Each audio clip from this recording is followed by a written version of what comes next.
Okay, people, listen up. Here we go. This is Nature's Secret Service, the podcast that puts you in the room with the men and women of wildlife law enforcement. I'm your host, Ed Newcomer, and I was a special agent with the US Fish and Wildlife Service for more than 20 years. In 2004, US Fish and Wildlife Service Special Agent Scott Bragonier worked one of the most interesting wolf investigations I know of. I've always been intrigued by this case and in awe of the fantastic investigative work Agent Bragonier did on the case. I invited Scott to be on the show to tell the story himself, but he declined. He's retired now, moved on with other interests, and doesn't publicly talk about his cases. However, I can't let this great story go untold. I always used it as a case study when doing public presentations while I was an agent, and I still use it as an excellent example of crime scene investigations when I teach forensic science at California State University. On August 13, 2025, I was invited to appear on the Zone 7 podcast with Sheryl McCollum to discuss this very case. Sheryl and the team at Zone 7 have graciously given me permission to replay that episode as part of Season 3 of Nature's Secret Service.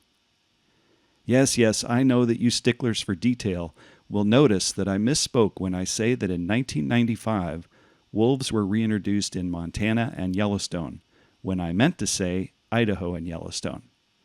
You know what I meant. Now, here's Sheryl McCollum with her podcast, Zone 7.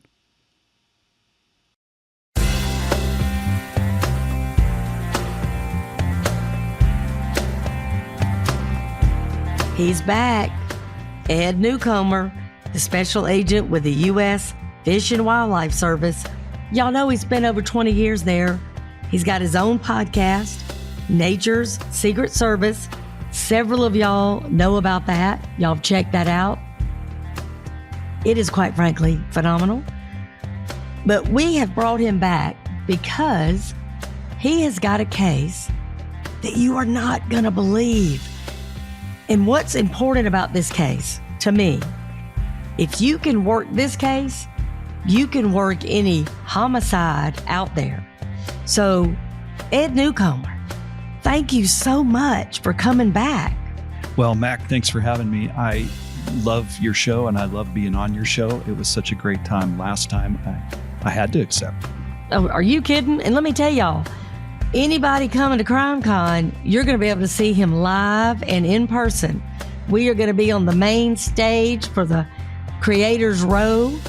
We are going to be live at CrimeCon doing a Zone 7 in person.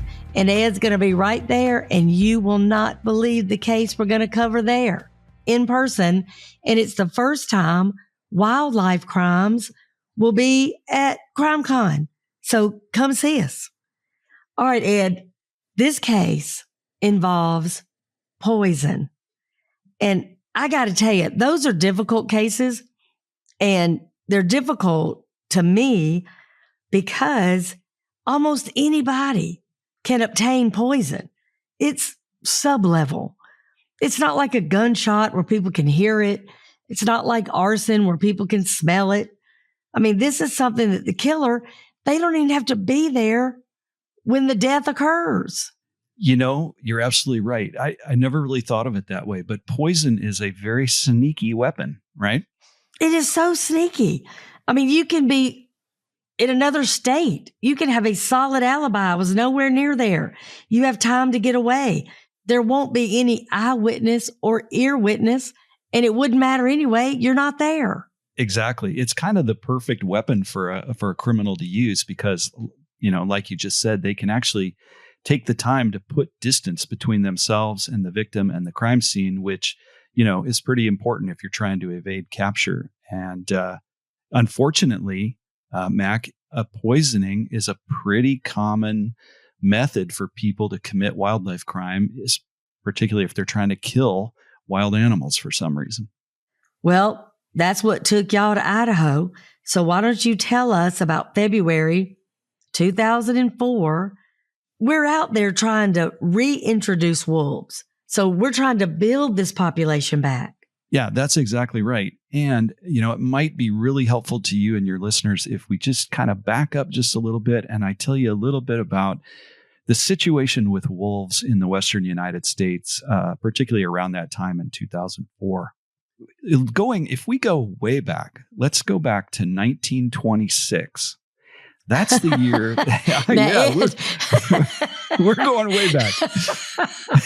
That is hilarious. I thought you were going to say 2001. No, we're going back, y'all. Ed ain't playing. Way back. Okay.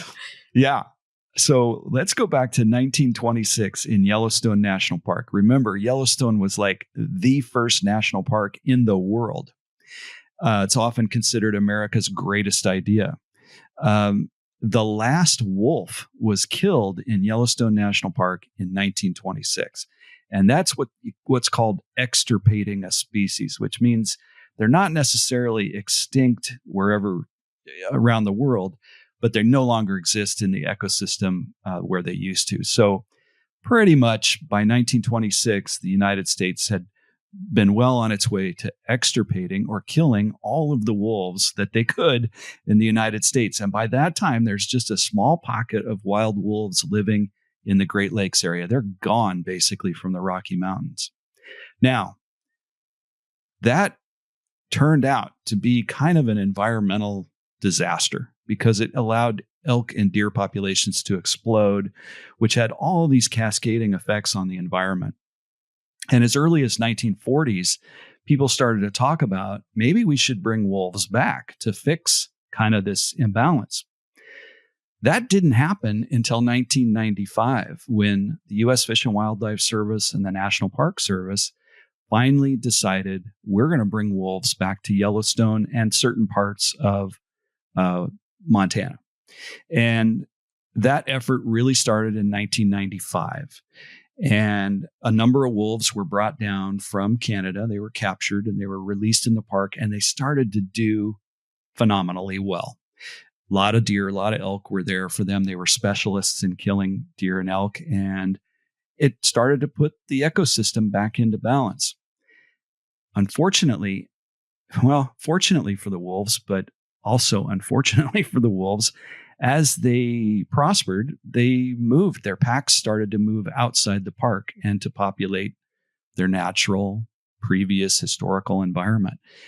And unfortunately, wolves get a bad rap, and it's not warranted. It's not earned. And a lot of hunters and ranchers just hate them. And they try to, some of those guys are willing to break the law, and they'll try to kill them at every opportunity. Because wolves had been extirpated, when they were re-released, they were automatically listed as threatened under the Endangered Species Act, which gave them protection. And as we know from my last appearance on the show, violations of the Endangered Species Act are a criminal violation, and that law is enforced by special agents of the US Fish and Wildlife Service. So there's a little history, Mac, but that kind of brings us up to this case that happened in February of 2004. It turned out to be an amazing investigation done by a special agent with the US Fish and Wildlife Service named Scott Bragonier. And the reason I know so much about this case is because when I heard about it, I was an agent in Los Angeles. I didn't do wolf cases. We don't have wolves down there. But I was so fascinated by the high quality work that this agent and Idaho State Game Wardens did. It was an amazing crime scene investigation. It involved forensics. It involved great detective work. And ultimately, as I tell you this story, I think you're just going to be kind of blown away. You want me to just jump in now? I'm so sorry. I was so captivated. I'm sorry. I was listening, not talking. I didn't know if you wanted a chance to like pepper in questions there or just go for it. I was just sitting there on literally keep it in because that's honestly what was happening. I was sitting there so captivated. I was like, oh my Lord, what is going to happen? Because even though I know the facts of the case, so let's just go right back in. Yes, I want you to just jump right in. Okay, so let me set the scene for you. It's now February 20th, 2004. We're almost 10 years into wolf reintroduction. They're doing great. They have expanded their territory. They've moved out into Idaho. And there's an area in Idaho known as the Wagon Hammer Drainage. And it's a popular place for people to go hiking and walk their dogs and things like that. So on February 20th, 2004, a local resident in Idaho is out walking her dog, and the dog finds a meatball. We all know what a dog will do if it finds a meatball. It'll gulp it down before you can do anything about it. Yep. Well, that's what happened. And within a few minutes, the dog goes into convulsions, starts foaming at the mouth, drops over, panic ensues, and the woman rushes her dog to the veterinarian only to learn that the dog's been poisoned. So how now does a U.S. Fish and Wildlife Service agent get involved? Well, it turns out that the Wagon Hammer Drainage, that area, is known to be wolf habitat. There are wolves there, and those wolves are protected by the Endangered Species Act. So through just people understanding that wild animals are there, including wolves, this poisoning incident gets reported to the Idaho Wildlife Department, so Idaho Fish and Game. Because they know wolves are there, they notify the nearest special agent with U.S. Fish and Wildlife Service, who is Scott Bragonier.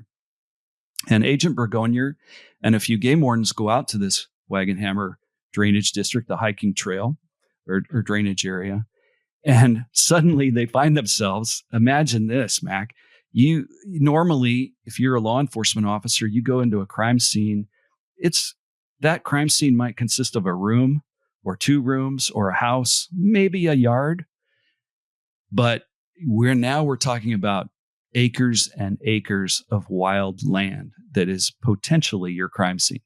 Ed, as soon as you said drainage, my heart sank because I thought, how much land are you talking about?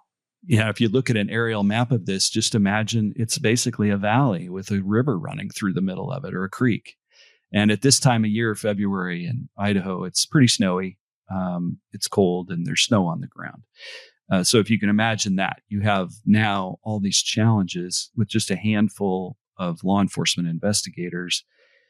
And all you know is a dog ate a meatball and the dog was poisoned. So, pretty much, I think if you and I were out there starting this, we'd be like, well, let's see if we can find some more meatballs, right? So that's exactly what happened. Agent Bragonier and the state game wardens kind of spread out through this hiking trail, looking on either sides, looking for meatballs. And it doesn't take them long before they start to find kind of golf ball sized holes in the snow, kind of on either side of the trail, left and right.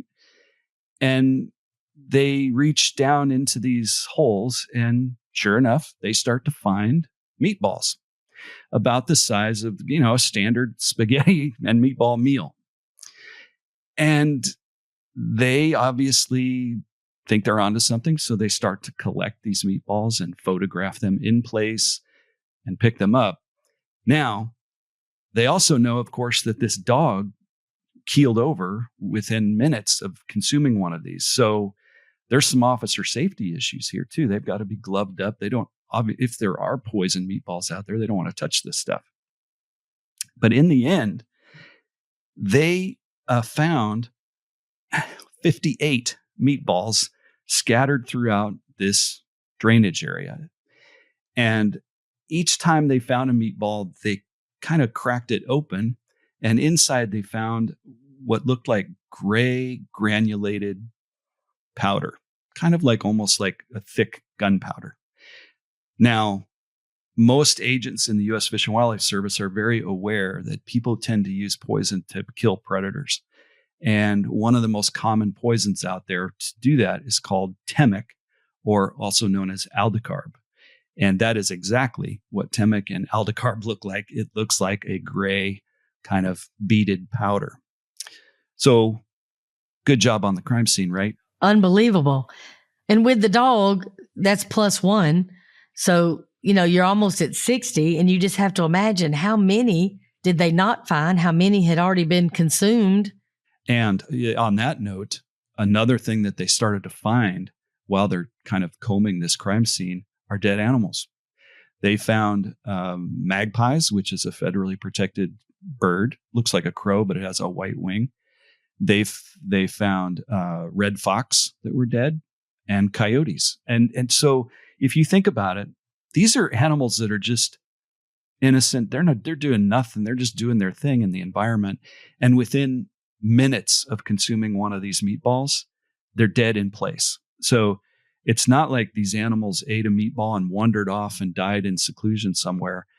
The agents and the investigators are finding multiple dead animals across the crime scene. The reality is, you're going to have a bear come along and eat that magpie.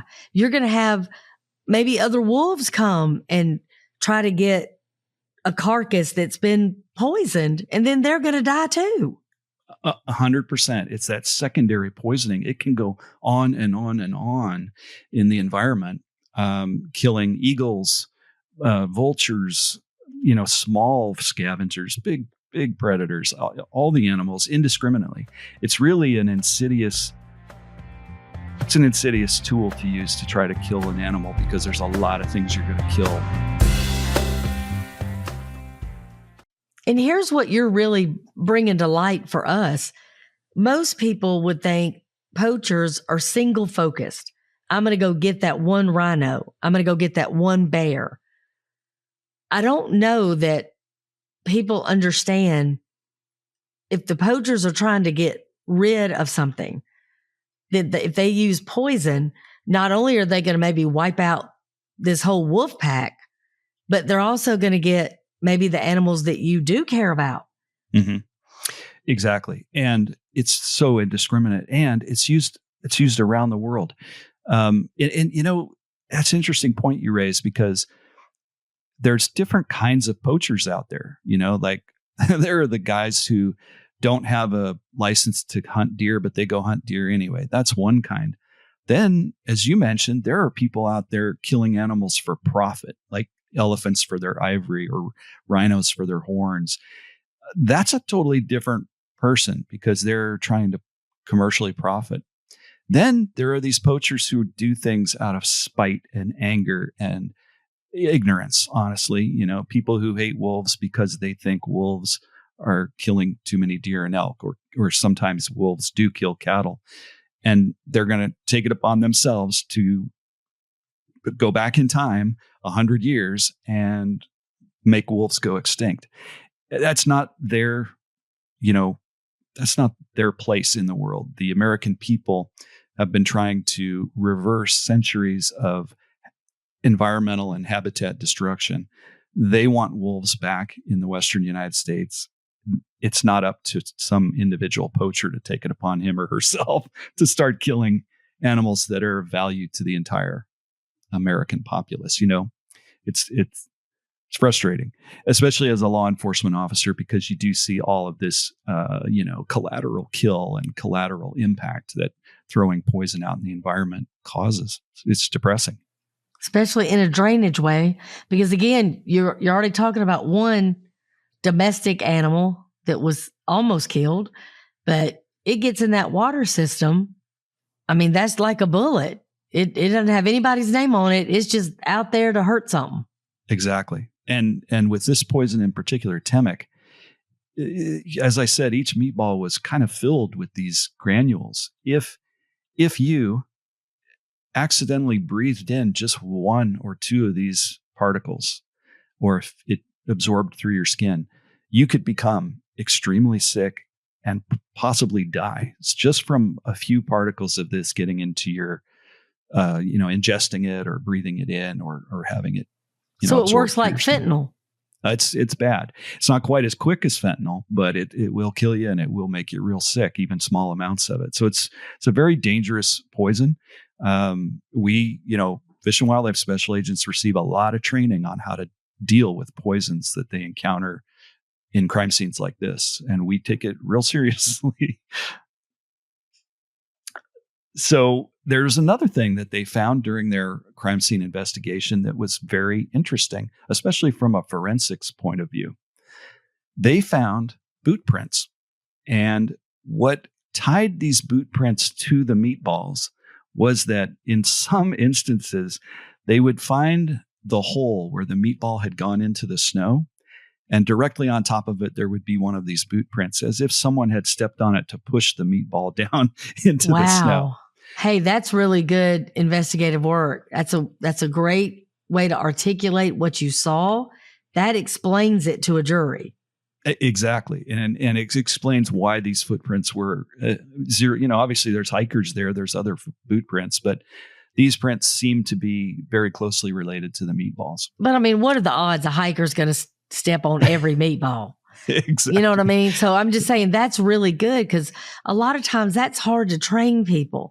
They may realize what they're seeing, but they don't always write it down. So if somebody took the time to say, hey, on every single one of these meatballs, we saw this same boot print that looked like it was shoving it down into the snow. Well, that makes sense. Exactly. And as you know, footprints, tire prints can be very important, because if later you find a boot, it gives you something to compare to the print that you saw out in the field. So very smartly, Agent Bragonier took very good photographs at right angles of these footprints. Because it was snow, of course, he couldn't pour plaster Paris in there because it would destroy the print.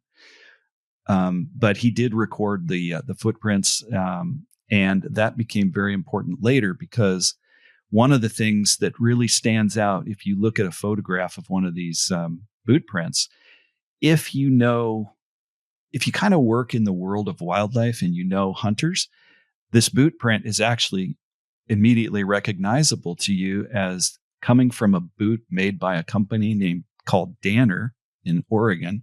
And this particular sole was primarily made for a boot sold by the Cabela's Outfitting Company. So you might know Cabela's and Bass Pro Shops as an outdoor supply company. And they exclusively sold this boot made by Danner that had this very unique tread design, which almost looks like, instead of the classic chunky boot print, it looks like it has points on it, almost like cleats. Little round indentations make up the footprint. So it's kind of a very there's a lot of those boots out there, but it's a very recognizable hunting boot that anybody who's familiar with Danner boots would know that this is that type of boot. There was one other thing they found at the crime scene, which turned out to be sort of a joke among everyone. And that is, there was a place in the snow where there were two of these boot prints right next to each other, as if the person was standing still. And in front of the toes of the boot prints was some yellow snow. And most of the senior investigators there were like, oh yeah, well, somebody took a leak, and that's that. But a very new, straight out of the academy game warden for the Idaho Department of Fish and Game eagerly collected that yellow snow. Oh yeah, he scooped it up and put it in a bag and preserved it. And everybody kind of teased him, because they're like, what are you going to get out of urine? You can't find DNA in a person's urine. So everybody kind of teased him, and kind of it became a joke. But nonetheless, this yellow snow got itself booked into evidence. I love it. Okay. As you know, the yellow snow will come back later in this story.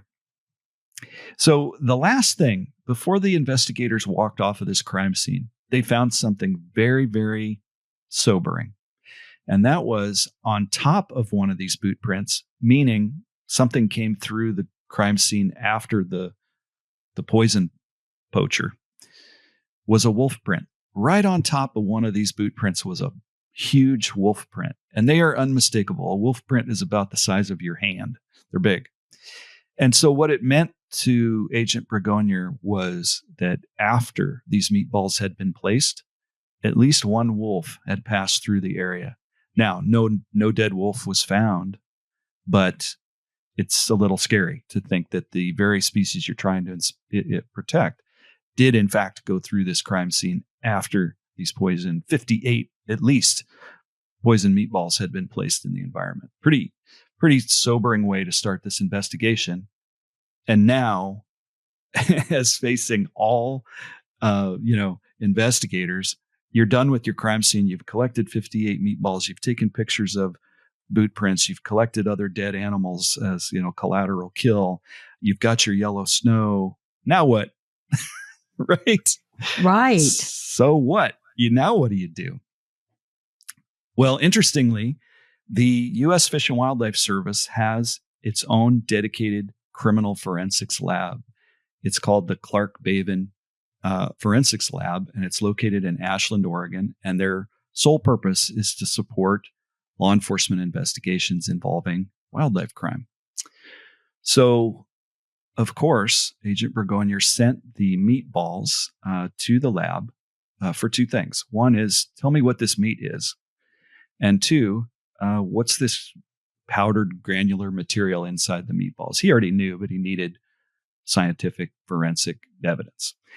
And sure enough, the lab results come back indicating that the granular powder was aldicarb, also known as temic, and that the meat was characteristic of the same tissue that would come from a North American elk.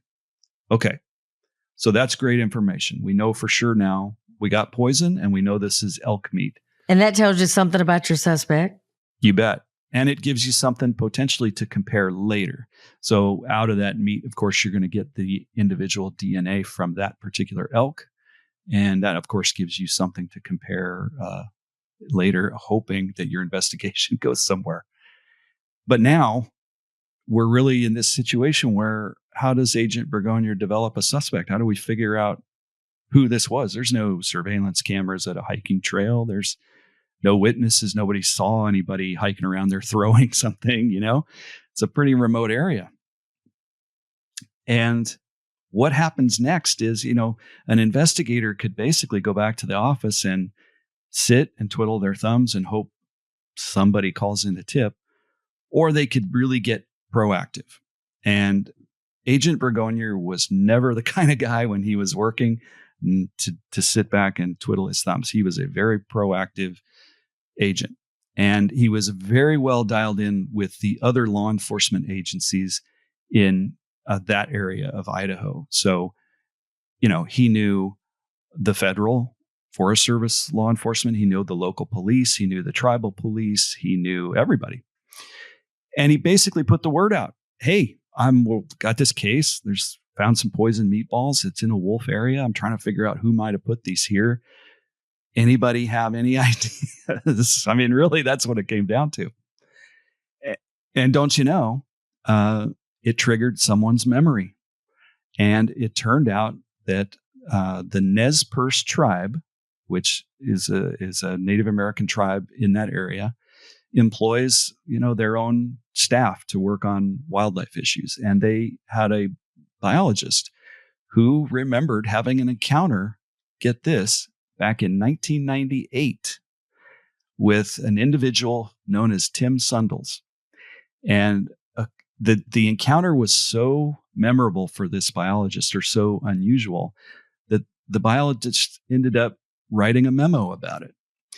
And the memo basically detailed how the biologist was out in the field and was approached by this guy named Tim Sundles, who just started railing about how he wanted to kill wolves. During that conversation, Sundles mentioned to the biologist, and this is a quote straight from the biologist's memo. He said, quote, "Do you think it would work if we dropped a couple of elk up there and packed them full of poison?" Now, is this our suspect? Well, we don't know, but he talks about elk and he talks about poison. So Bragonier is better off than he was before he talked to this biologist. Even though this was 1998, that's pretty close. Yeah, I mean, it's 6 years, but it's something, right? And when you're an investigator, as you know, Mac, when you're at a loss, you start pulling at threads and you see whether or not those threads start to unravel. Well, here's the other thing, Ed. If this guy is radical, those types of folks write things down. That's how we have manifestos. That's how we have all these things posted on social media. They can't stop themselves. Exactly. And they're proud of what they're doing. Yep. They think they're right. Yeah. Exactly. And one of the other scary things that this individual said to the biologist, and this is another quote, he said to the biologist, he said, "If I see a wolf, I'm going to kill it. And any fed who comes and tries to stop me is going to get a bullet in their back." Now that is, well, that's a scary person. He goes to the number one slot for me. Yeah. Yeah. I mean, for sure. Wouldn't, as Agent Bragonier thought, well, hey, this is something. I'm going to start looking into this person. So he starts to kind of just do some basic investigations, and he finds out that this Tim Sundles guy was previously investigated by the U.S. Fish and Wildlife Service for killing a wolf. But interestingly, under the Endangered Species Act, one of the legitimate reasons you can kill an endangered species is if it's in self-defense. Now, wolves do not have a history of attacking human beings, but it's possible. Their average wolf weighs between 100 and 130 pounds. And yeah, if they wanted to, they could hurt you. So it turns out back in 2001, Tim Sundles actually shot and killed a collared wolf. But when it was investigated by a different Fish and Wildlife Service special agent at the time, Sundles claimed that he killed the wolf in self-defense, and there was just no way to prove otherwise. So there wasn't a case. But he now has a history of talking about elk meat and poison, and actually has killed wolves and has talked about it. So he's looking more and more like an interesting suspect. And that leads to a search of the internet where, as you said, here we go. So many suspects will write things down. And one of the things that Tim Sundles had going was a chat room and a bulletin board and a blog. And he loved to post about his hatred of the federal government and his hatred of wolves. And Agent Bragonier started to sift through his very, many posts on the internet. And he saw a lot of specific hostile language about U.S. Fish and Wildlife Service special agents, basically, denigrating us as not being very experienced outdoorsmen and trying to trick people and the usual. But one of the things that Agent Bragonier came across was this very interesting passage in a blog that Sundles had posted on the internet. And get this, wait till I read this to you. This is a direct quote off of that blog. It's a recipe for how to make poison meatballs. Ed Newcomer. I'm not kidding. He basically lists out how you do it. And it includes, from his own words, adding a pinch or two of Temic to the center of the meatball patty and roll it into a ball. It should be about the size of a golf ball or a little larger so a wolf can swallow it whole without chewing it. Here's what's blowing my mind. First of all, great job, Agent. Second of all, you don't use chicken. You don't use hamburger. You don't use noodles. I mean, you say meatball. Yeah, meatball. And he even suggests you can make the meatball out of beef, elk, or pork. So he's even listed elk as a possible source. Well, that's a money tree. It's a money tree, and it gets even slightly better. He even says place between 30 and 40 of these meatballs out in the environment. And that is almost exactly the situation that occurred. Now, does this mean that Tim Sundles is the guy who put the meatballs out there? No, but he's obviously put a lot of thought into this. He's put it out there on the internet. Unfortunately, anybody else could have read it and used his modus operandi to do this and followed his instructions. But it's still, right now, he's Agent Bragonier's best and only suspect. So ultimately, there's a little more goes on. There's some surveillance done of Sundles. He's got a car that has some really hostile bumper stickers on it about wolves and feds.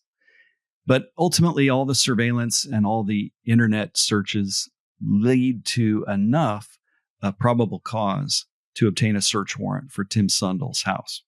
And this is the kind of thing an investigator lives for. You have developed enough probable cause to convince a judge that you should be able to go into someone's home or their car or whatever and search. And that search warrant's always very specific. As you know, you're only looking to find evidence of the crimes you're investigating. And you execute those warrants with your fingers crossed, hoping, what are you going to find? Am I going to find something that ties my suspect to that crime scene? And funny enough, as I think about this case, and I used to talk about it when I would do presentations about it while I was an agent myself, I always remembered something, and you're going to know this, to your Locard's principle, right? Absolutely. Kind of like, if your listeners don't know what it is, Locard's principle is kind of like the basic fundamental aspect of forensics. And it's true. If you work enough scenes, you will know it's true. It is. Yes, it is true. And it is amazing how many times you're out there and you're just like, wow, this is Locard's principle. And the principle, of course, is that if any two items come in contact with each other, they will leave traces of themselves on the other. And that's why it's so, critical to crime scene investigations, because ultimately your goal, right, Sheryl, is you're going to tie the suspect to the crime scene and the victim at the same time, or the evidence at the scene. And that's what this search warrant is hopefully going to do for Agent Bragonier and his team. So a month after the poisoning occurs, March 20th, 2004, they serve a warrant on Tim Sundles' house. And the warrant includes the property around his house, such as the garage and workshops. And don't you know, they go in the front door, and what do you think they find immediately inside the front door? A pair of Danner hunting boots with those round, nubby soles. Shut your mouth. Yeah. That is absolutely beautiful. It gets better. One of the things that Agent Bragonier had noticed at the crime scene when he took the photographs was that it appeared, and these round treads I'm talking about, the only way I can describe them is nubs. They look like I said, they look like a cleat or a nub. And what he noticed from the print in the snow was it appeared as if the nubs weren't symmetrical from left to right. And in his mind, what that meant was one of these nubs had come off, had been, cut off or scraped off, or, just in the process of hiking around. So he turns the boots over, and what do you know? One of these boots is missing a nub.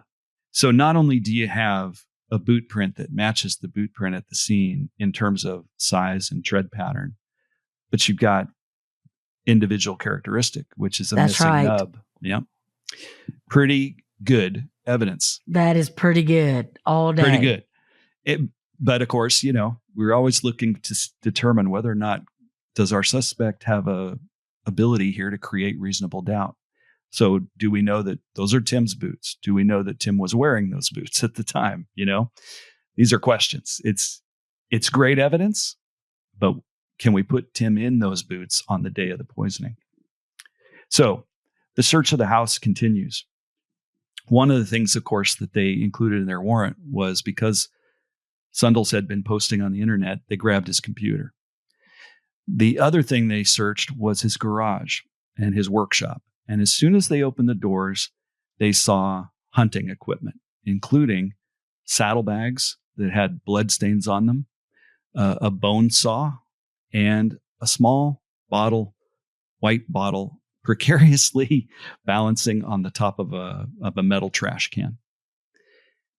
And when they opened that white bottle, the first thing they saw were small, gray, granulated powders. This is an unbelievable search. Unbelievable search. The bottle was in basically a calcium supplement bottle. So it was used for, the vitamins were taken out, and Sundles had put Temic in this bottle.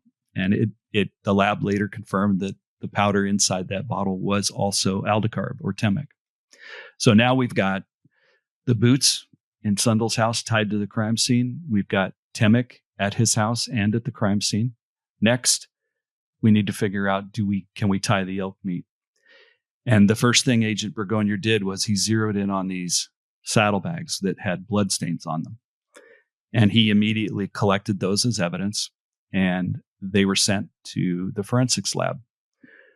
Now, before I tell you what the forensic lab results were, let me say that another thing they found inside his house was a box full of bumper stickers that talked about, save a rancher, kill a wolf, lots of anti-wolf things. But among those bumper stickers was one that said, save the U.S. Constitution, eliminate a Fed. Now, when you're a federal agent or a federal employee in general, trying to serve your community and work in an environment where people have bumper stickers, basically, calling for you to be eliminated, what does that mean exactly? That's a scary environment to try to be a public servant, right? And I'll tell you, that also goes back to what he said to the biologist. Mm-hmm. So you're showing a pattern conclusively that he has not only believed this for years, he's elevated what he's doing. Yes. Yes. And he's intentionally, he's everything about him just says he's intentionally violating the law. And can I ask you a question? He doesn't seem like the type of man that would have a roommate. So again, I think putting him in them boots is going to be pretty easy. Yeah, I agree. I agree. It's excellent. I mean, it's almost irrefutable evidence, right? They're well worn in boots. He's who else is going to be wearing those boots in his family? He's the hunter of the family. Yeah. He, in the imperfection, plus his recipe, plus he said he was going to do it. Yes, exactly. So the couple things happen next. They seized computers. So now there's going to be a forensic examination of computers and emails, traffic, and whatever's posted there. Also the blood, and they also found in the shed, they found a bone saw. So the bone saw and the saddlebags and the Temic all go to the FWS forensics lab in Ashland, Oregon. So let's talk about a little bit what they found as a result of the forensic analysis of the computers first, and then we'll talk about what they found at the lab. One of the things they found in doing a search warrant on the computers was a whole lot of stored emails. And in those emails, he's writing to different people and talking about very specifically about how to poison wolves. I'll give you an example. In one email he sent in 2003, he talks about poisoning is much more effective than shooting, especially in winter when the wolves are confined to their winter grounds. And the best way to do it is to put a frozen meatball made out of elk because it'll last all winter long. It's just one thing after another, right?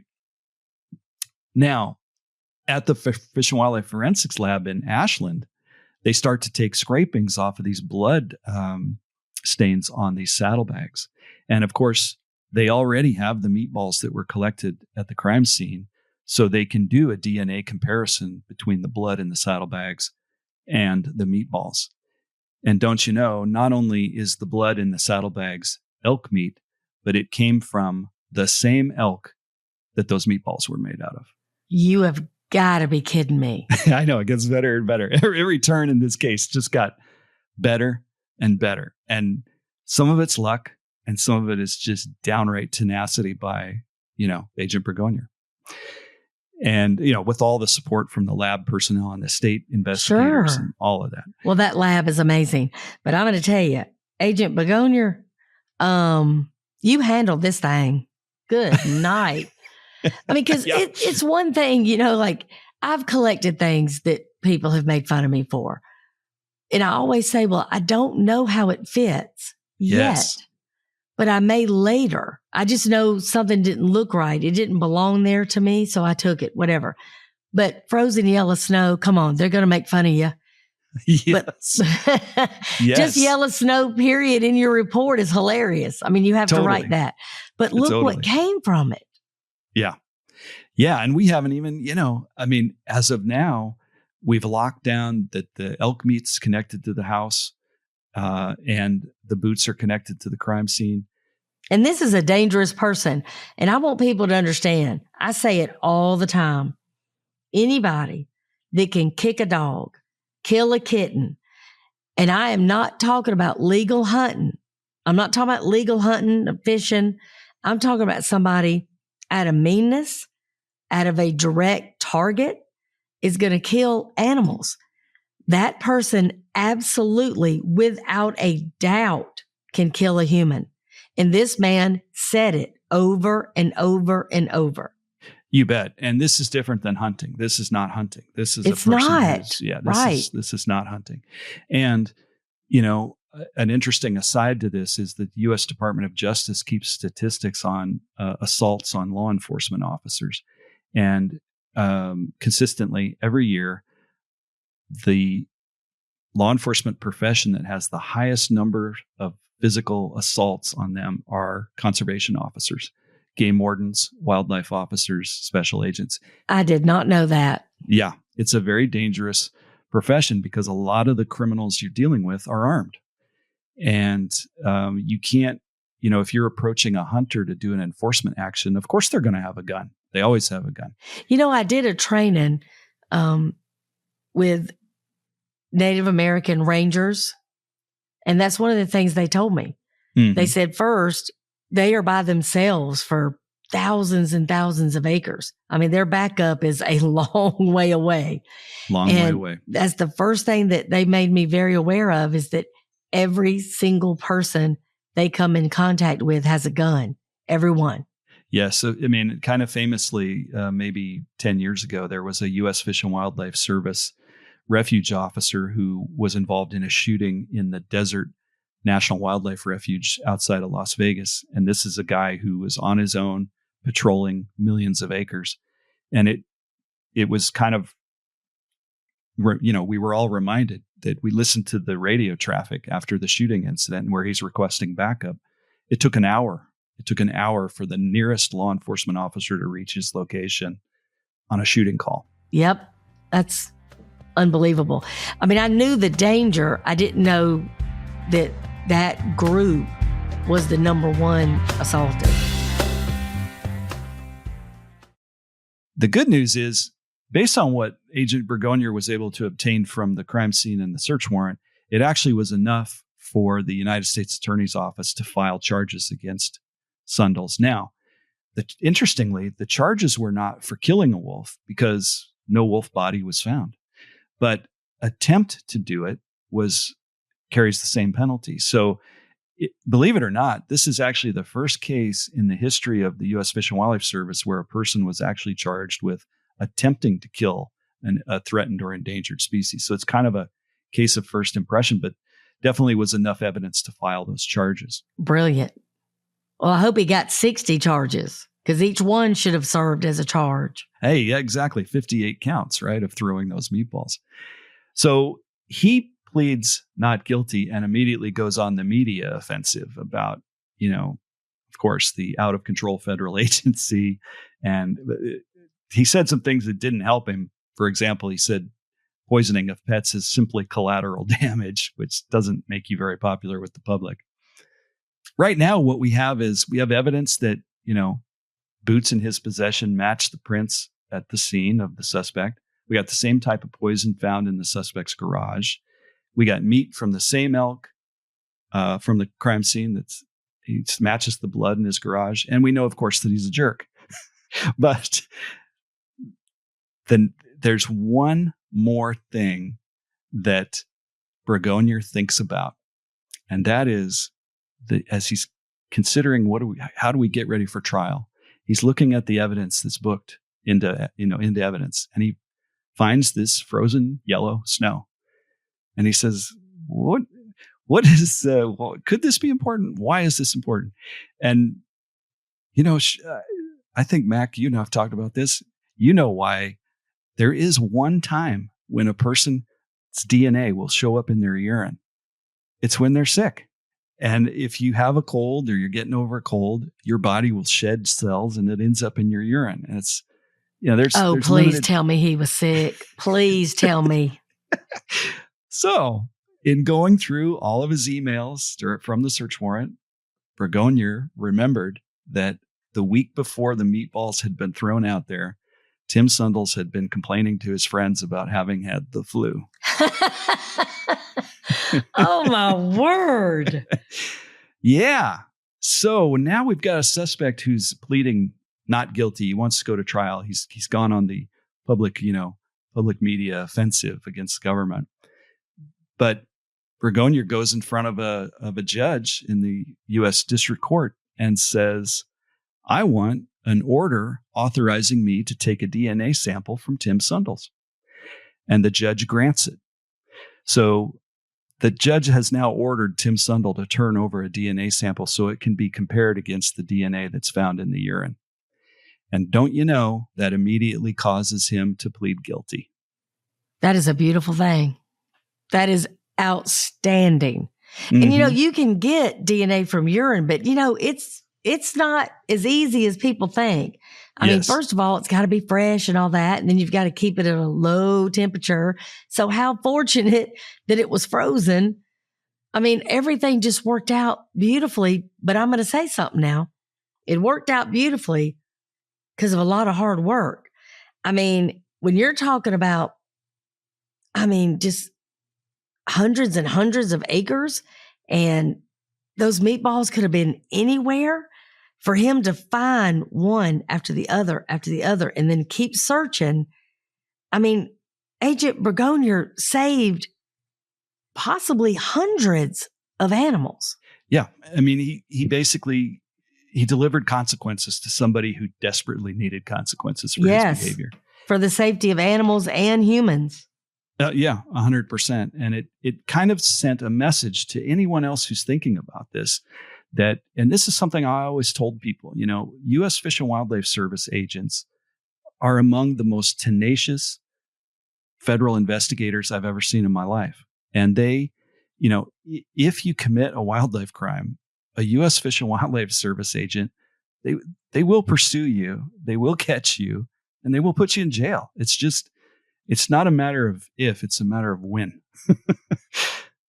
And that's exactly what happened here. And I think one of the best outcomes from this case, unfortunately, the Endangered Species Act carries fairly low penalties. So it's not like we can say Tim Sundles went to jail for a long time.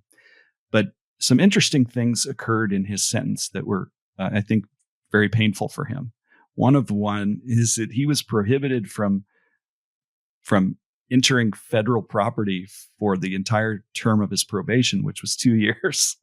And if you live in Idaho, a lot of Idaho is federal property, either U.S. Forest Service land or BLM land. So it kind of is an impingement on your lifestyle. There was 2 miles he could go in. Good. Exactly. But my favorite part was the Washington Post. Every year they post a Idiot of the Year. And it's a number of people that make the list. But Tim Sundles was the 21st Idiot of the Year for that year. And I'll just read you real quick what the Washington Post said. It said, Tim Sundles, whose unabashed hatred of U.S. government efforts to reintroduce gray wolves out west borders on fanatical. In his latest scheme to finish off the endangered species, he planted poison-laced meatballs in Idaho's remote Salmon Shayless National Forest. Instead of killing wolves, though, the meatballs ended up poisoning a coyote, a fox, some birds, and 3 pet dogs. So public shaming is a valuable tool because whether or not you go to jail or whether or not you pay a lot of fines, having all your neighbors know what you did and how you did it, and that the government caught you and you're guilty as sin is a valuable deterrent. Amen. It makes it that much harder for him to ever do it again because he's going to be usual suspects. He's always going to be on your list. Exactly, 100%. And, I mentioned that the Endangered Species Act has, not great penalties necessarily, but where people really start to get into trouble and go to jail is when they commit subsequent offenses. So if he turns up again in committing a wildlife crime, a state or a federal judge is going to look at his record and say, well, this is a prior violator who didn't learn his lesson before. I'm going to send him to jail. So I've seen that before where subsequent violators end up actually doing some pretty good time because they demonstrated that they didn't learn a lesson. So that's always hanging over his head.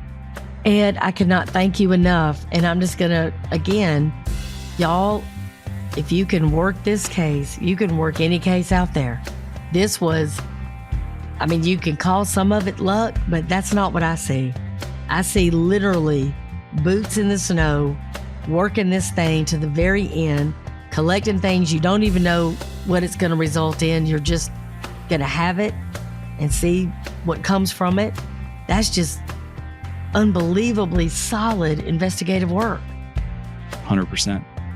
All right, Ed, I will see you in Denver at CrimeCon. Looking forward to it. I can't wait. Well, y'all, I'm going to end Zone 7 the way that I always do, with a quote. It all starts with the wolves. Peter Woolenbear, The Hidden Life of Trees. I'm Sheryl McCollum, and this is Zone 7.